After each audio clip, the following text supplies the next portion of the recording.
নমস্কাৰ বন্ধু বান্ধৱীসকল, সপোন সাগৰলৈ স্বাগতম জনাইছোঁ আপোনালোকক। আজি মই আপোনালোকৰ ওচৰত কেইটামান চৰাইৰ বিষয়ে ক'বলৈ ওলাইছোঁ। যিকেইটা চৰাই যদি কেনেবাকৈ আপোনালোকৰ ঘৰলৈ আহিছে, কেতিয়াও তাক খেদিব নালাগে। কাৰণ যিহেতু আমাৰ কেতিয়াবা ভাল দিন অহাৰ আগে যিহেতু আমাক পশু পক্ষীয়ে ইংগিত দিয়ে, ঠিক তেনেধৰণে আমাক পক্ষী কিছুমানে চৰাই চিৰিকটিয়ে আমাক ইংগিত দিয়ে যে আপোনাৰ ঘৰখনলৈ বা আপোনাৰ জীৱনলৈ কিবা সুখবৰ আহিব বা ভাল দিন আপোনাৰ ওচৰলৈ আহিব। গতিকে এইকেইটা চৰাই যদি কেনেবাকৈ আপোনাৰ ঘৰত আহি পেলাই বাঁহ সাজিছে বা ঘৰৰ আশে পাশে জাক আহি পেলাই যদি থাকিব ধৰিছে, খুব কিৰিলি পাৰি যদি থাকিব ধৰিছে, তেতিয়াহ'লে আপুনি বুজি ল'ব যে আপোনাৰ অতি শীঘ্ৰে ধন টকা পইচা আপোনাৰ উভৈনদী হ'বলৈ গৈ আছে বা আপুনি ধনী ব্যক্তি হ'বলৈ গৈ আছে। আপোনাৰ কৰ্মৰ দ্বাৰা হওক, লাগিলে আপোনাৰ ব্যৱসায় বাণিজ্যৰ দ্বাৰা হওক বা যিকোনো কৰ্মৰ আপুনি সফলতা অৰ্জন অতি শীঘ্ৰে সেই সময়ত কৰিব পাৰিব। সেয়েহে আপোনাক ইংগিত দিছে।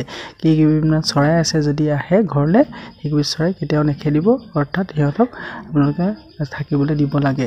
যদি কেনেবাকৈ আপোনালোকৰ ঘৰলৈ বহুত কেতিয়াও নহাকৈ যদি আগমন ঘটিবলৈ ধৰিছে, যদি আপোনাৰ ঘৰত যদি শালিকী চৰাই এনেই যদি এটা দুটা থাকে, সেইটোতো মানুহ ঘৰত সদায় থাকে। কিন্তু যদি শালিকীৰ জাক আপোনালোকৰ ঘৰলৈ আহিছে, খুব বেছিকৈ আহিছে আৰু খুব চটফটাই যদি ঘূৰি ফুৰিছে বা আপোনালোকৰ বাঁহনিত বা ঘৰৰ আশে পাশে যিকোনো গছত যদি থাকিবলৈ ধৰিছে, তেতিয়াহ'লে আপুনি বুজি লওক যে আপোনাৰ ঘৰখনলৈ কিবা সুখবৰ আহিব। সেয়েহে তেনেকুৱা দেখিলে আপোনালোকে কেতিয়াও অমংগল বুলি নাভাবিব, সিহঁতক থাকিবলৈ স্থান দিব লাগে বা সিহঁতক খেদিব নালাগে।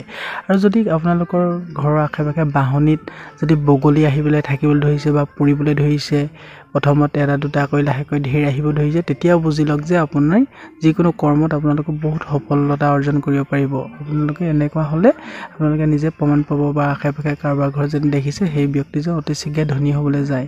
আৰু যদি আপোনালোকে ঘৰলৈ কেতিয়াও নহা ঘনচিৰিকাও যদি বাস কৰিবলৈ ধৰিছে, আপোনাৰ ভঁৰালত হওক বা ঘৰত হওক, যদি এটা দুটাকৈ লাহেকৈ ধেৰ যদি আহিবলৈ ধৰিছে, তেতিয়াও বুজি ল'ব যে আপোনাৰ সৌভাগ্যৰ দিন অতি সোনকালে উদয় হ'বলৈ ধৰিব।